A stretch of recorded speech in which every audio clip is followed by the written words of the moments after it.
কথায় আছে রাখে হরি তো মারিকে। ভাগ্যের পরিহাসে প্রায় 15 বছর পর নিজের গ্রামে ফিরলেন একসময়ের নিখোঁজ ব্যক্তি। তবে ভিটে মাটির টানে বাড়ি ফিরলেও এর মধ্যেই সবকিছু হারিয়ে ফেলেছেন তিনি। ঘটনাটি মালদা জেলার মানিকচক ব্লকে নাজিরপুর অঞ্চলের লস্করপুর এলাকার বাসিন্দা সনাতন গোস্বামীকে ঘিরে। স্থানীয় সূত্রে জানা যায়, বহু বছর আগে সনাতন গোস্বামীর বিয়ে হয়েছিল, কিন্তু বিয়ের কয়েক মাসের মধ্যে স্ত্রী তাকে ছেড়ে চলে গেলে তিনি মানসিকভাবে ভেঙে পড়েন। এরপর থেকে তিনি দিকবিদিক জ্ঞান শূন্য হয়ে ভবঘুরের মতন ঘোরাফেরা করতে থাকেন। হঠাৎ একসময় তার আর কোনো খোঁজ পাওয়া যায়নি। একমাত্র ছেলেকে খুঁজে পেতে সনাতনের বৃদ্ধ বাবা ক্ষিতীশ গোস্বামী এবং মা সুশীলা গোস্বামী দিনরাত চেষ্টা চালিয়েছিলেন। আত্মীয় স্বজন ও পরিচিত জায়গায় খোঁজ করেও কোনো সন্ধান পাননি তারা। শেষ পর্যন্ত বাধ্য হয়ে খোঁজাখুঁজি বন্ধ করতে হয়। জীবনের প্রয়োজনে তারা বসত বাড়ির ভিটে মাটি বিক্রি করে দেন এবং সেই টাকা দুই মেয়ে দীপালি গোস্বামী এবং শিল্পী গোস্বামীকে দিয়ে দেন। পরে প্রায় 10 বছর আগে সনাতনের বাবা মাও মারা যায়। এদিকে দীর্ঘ 15 বছর পর মুম্বাইয়ের একটি স্বেচ্ছাসেবী সংস্থা ভবঘুরে অবস্থায় সনাতন গোস্বামীকে খুঁজে পায়।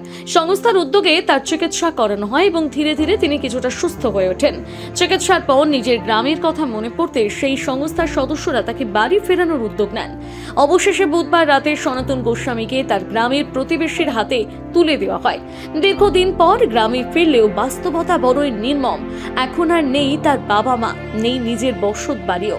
ফলে এখন বড় প্রশ্ন হয়ে দাঁড়িয়েছে, সনাতন গোস্বামী কোথায় থাকবেন এবং তার খাবার দাবারের দায়িত্ব কে নেবে? এই চিন্তায় উদ্বেগ হয়ে পড়েছেন এলাকার মানুষজন। তাদের দাবি, প্রশাসন ও সরকার যেন দ্রুত সনাতনের দিকে মানবিক দৃষ্টিতে তাকিয়ে তার থাকার ও জীবিকা নির্বাহের ব্যবস্থা করে। গোস্বামীর নাম, অনেকদিন আগে নিখোঁজ ছিল, প্রায় 15 বছর আগে। মানসিক চাপও ছিল এর। এই করতে ঘুরতে ফিরতে যেখানে সেখানে ঘুরতে ঘুরতে বোম্বে পৌঁছে যায়।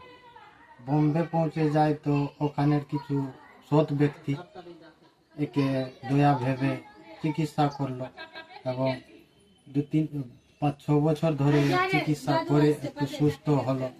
আর অনেক খরচা করেছে। আগেকার ছবি দেখিয়েছে যে আগেকার অবস্থা এই ছিল আর এখনকার অবস্থা এই আছে। তো ওনার সুস্থ করে মোটামুটি বাড়ি পৌঁছালো।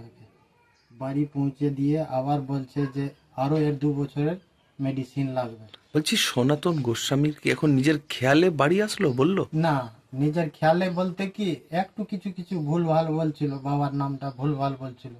প্রথমে তো আমার কাছে ফোন করেছিল বোম্বে থেকে। গোস্বামী 16 বছর আগে নিখোঁজ হয়ে গেছিল, এখন বাড়ি ফেরত হয়ে এসছে।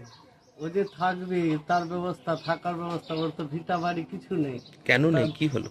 তার বাবা মা গরিব অবস্থা আগে নষ্ট করে দিয়েছে, চলে গেছে সব করে। নিখোঁজ হয়ে গেছিল, ভাবছিল যে নাই আর, এখন বাড়ি ফেরত হয়ে এসছে। এখন এর যদি তুই থাকার ব্যবস্থা না হয় তাহলে খুব খারাপ লাগছে। এখন থাকবে ওর কোথায়? কি কেউ নেই তিনকুলে? কেউ নেই, এখন বর্তমানে কেউ নেই। ওর বোনরা আছে, দুটো বোনরা আছে, বোন দুটো আছে, কিন্তু বোনরাও খবর দিয়েছি, তাও আসতে না ওরাও কি খুব গরিব? খুব গরিব। মালদা থেকে পরিতোষ সরকারের প্রতিবেদন, নিউজ টুডে।